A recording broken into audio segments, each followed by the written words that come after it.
virgem, o nome dele é óxido de cálcio, cal virgem, também chama cal hidratado. E o sulfato de cobre, que é pedra mesmo, tem assim ou mais moído, que isso vem ou da Inglaterra ou vem do Chile. É os melhores sulfato de cobre que tem.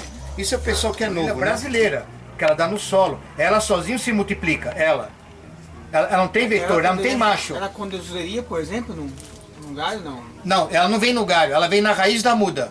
Como é que ela propagou no Brasil? Sem querer, essa cochonilha nasceu no sul do Brasil, está em literatura. Como o sul do Brasil, 30 anos para cá, mandava muita muda em saquinho, mudinha de pesco, caqui, a terra deles já vinha a pérola da terra que ninguém conhecia. E aquele pouquinho de terra que veio a muda, espalhou para várias regiões do Brasil, e a terra que tinha a pérola da terra se multiplicou. Da muda que veio do sul. Ninguém sabia disso nos anos 90. E como a pérola da terra fica pelo subsolo, ele é alimento de formiga. A formiga pega a pérola da terra, ele anda no subsolo, no quarteirão. E a formiga que espalha na tua cidade. É pavoroso, isso já é um problema grave no Brasil. E pouco se falou sobre isso 15 anos pra cá. Foi muito superficial. Porque compravam muda de flor de rosa. Ah, comprei uma mudinha com terra, né? Ah, tem uma mudinha de rosa. Pode ser que essa rosa veio de sei de onde, tinha a pérola da terra naquele vasinho. E ele plantou no sítio dele. O vasinho de flor. A pérola da terra, em 4 anos, pegou toda a região dele. É o que mais aconteceu. Eu aqui, eu não pego terra de fora há 30 anos. Terra de qualquer forma, eu nunca, jamais. Sou muito cauteloso. Por quê? Se eu tivesse trazendo terra de fora 30 anos para cá, eu podia ter trazido também pérola da terra para cá. Em vaso, ou um caminhão de terra. Isso é um problema. Isso já é um problema no Brasil. Tem muitas cidades regrediu a fruticultura, porque a pérola da terra suga a raiz, mata a fruticultura toda. É videira, tem 100 tipos de árvores e plantas que é berço dela.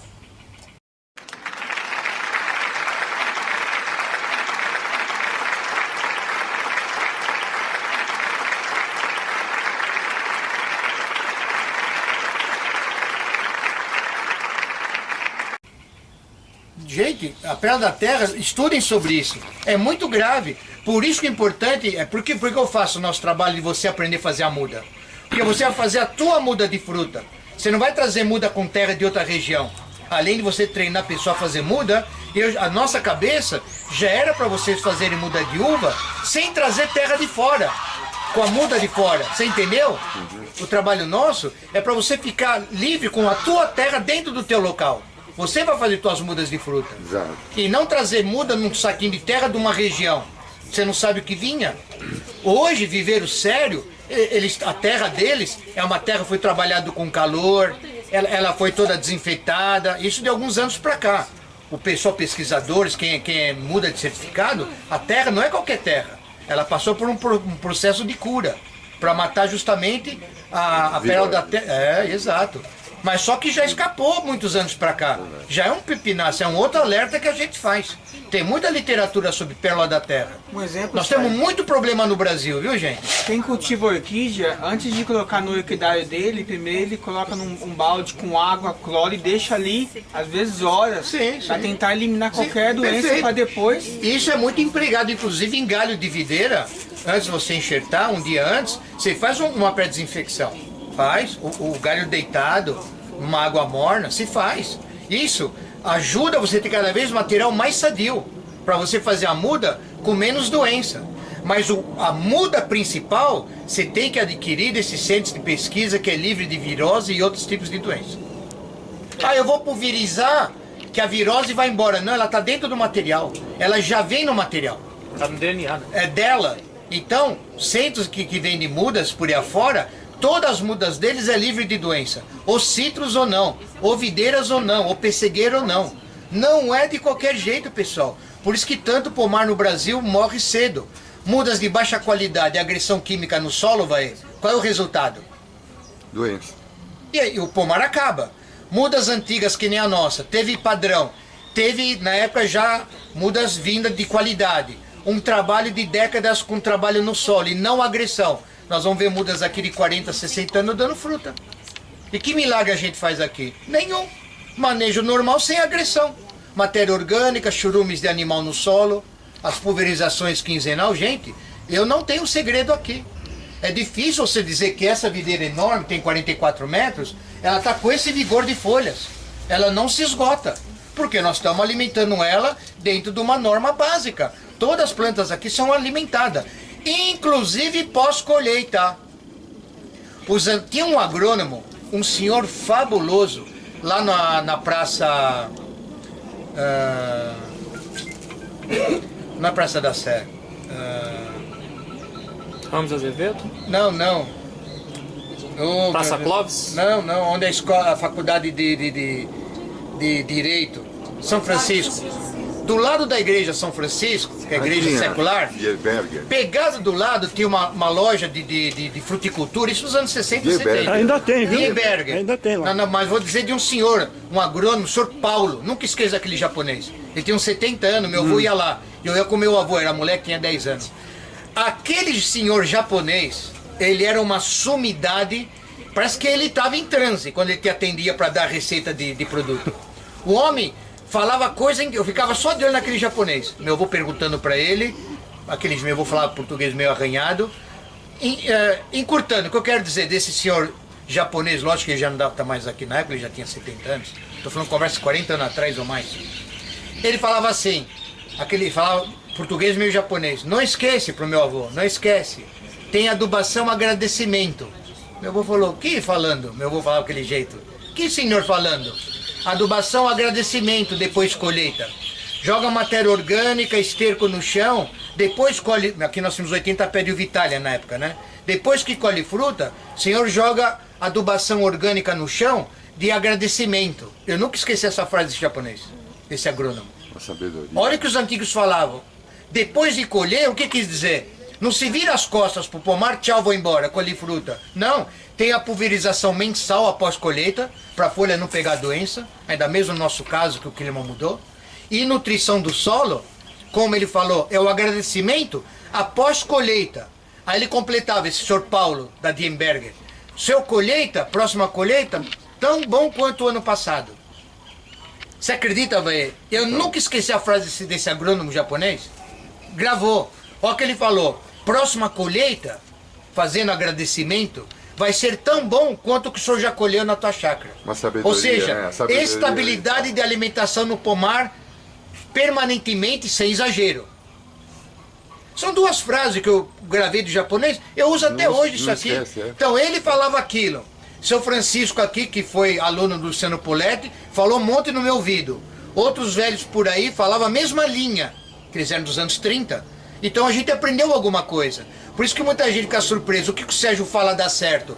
Eu não sou agrônomo, não sou formado em coisa nenhuma. Eu tenho um pouco de leitura desde moleque, o que os antigos nos falavam. Que é o que nós esquecemos de fazer. Como eu não esqueci. Foi deixar de lado. Como eu não deixei de lado. Porque aqui, eu já falei em programa nosso, eu tive muita gente 30, 40 anos aqui. Sérgio, muda teu jeito, meu. Não, tem coisa moderna, eu falo. Tá nos meus vídeos, o Vigílio já filmou. É moderno pra vocês, nos anos 70 e 80. Eu não mudo meu manejo aqui, eu não mudo. Não, mas é. Eu falei, não, pra mim não é. Quer dizer, todos se deram mal.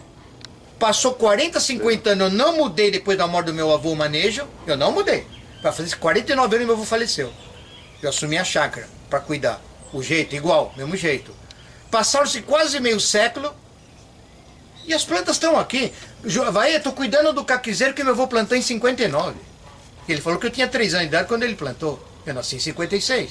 Vê se, não sei se o pé de caqui, vocês filmaram. Ô Carlos, tem uns 3 caqui lá? Nossa, tem um monte. Uns 300. Tem como contar. Como? Mas 300 caqui, um pé de 60 anos, tem certeza? Tem como contar. Tem? 300 caqui. Então o que eu quero dizer, meu avô cuidava desse pé, seu Francisco cuidou quase 40 aqui conosco, eu continuando cuidando e nós vamos colher 400 caqui. Planta, árvore de fruta, pessoal, eu tenho prova que não pode viver menos que 50 anos. Eu estou afirmando, que eu tenho aqui exemplo, aqui eu tenho todo tipo de fruta, eu tenho um pouco de tudo. Todas as nossas árvores aqui vivem, a média aqui tem 50 anos. O figo da Índia, que comeram, nós fizemos um programa semana passada aqui, está lá no muro da chácara, que lá antes era tudo cipreste antigamente. Meu avô falava que quando ele comprou o terreno aqui em 38, a primeira coisa que ele plantou no fundo da chácara foi uma fileira de figo da Índia. Lá tem um pé, já filmamos já, um pé original, de 38, é grosso assim. Já filmamos, original, os outros não, dele. Quer dizer, a chácara agora faz 80 anos em agosto. Se meu avô plantou, ele falou quando comprou o terreno, no ano que ele comprou aqui, então meu avô plantou aqueles figos da Índia em 38. Ou setembro, outubro, ou novembro de 38. Depois que ele comprou o terreno. Então aquele figo da Índia, que está carregado de figo da Índia, vai completar o fim do ano agora 80 anos. Mas é uma questão... E por que não morre? Não, é porque é uma questão de opção. É. Você escolheu entre dar um alimento que a planta considera normal, do que uma pílula. Isso. Em vez de dar antibiótico. da pílula, o ser humano consegue viver com... Toma bastante antibiótico, vê o que acontece. Ou pílula, comer pílula não vai. cheia de vitamina, Não funciona. É a mesma coisa. Então veja, nós vamos mostrar mais tarde pra vocês, pessoal. Aquela seleta que fizemos ano passado, é o nosso programa 512, que o Vigílio filmou, fizemos um bolo de laranja, cantamos parabéns, pique-pique, e ela fez 50 anos ano passado. A carga dela hoje, eu já mostrei antes de ontem, ela tá com 30% de laranja seleta, os 3 pés, que agora fiz 51, a carga dela tá 30% mais do que ano passado, pra quem quiser acreditar. E eu não invento, hein, porque vocês vão filmar, tá lá, a carga pendurada, passou de meio século. Ué, ela não regrediu do ano passado pra cá. Também concordo. Ela melhorou. Nós cantamos parabéns Pique-pique, pra ela. quer dizer, acho que no mundo, nenhum grupo cantou parabéns, pique-pique pra 3 frutas. Não, mas olha, eu acho que é uma sintonia, porque não é normal. Ela tá um pouco mais bacana do que o ano passado. Visto que nós estamos falando de brincadeira, eu acho que, eu acho não, a natureza sente a não agressão. Nós estamos tratando ela bem, como ela responde? Fruta e vida longa. Eu afirmo, árvore de fruta, seja ela qual for, não pode viver menos que meio século. Que nossas aqui.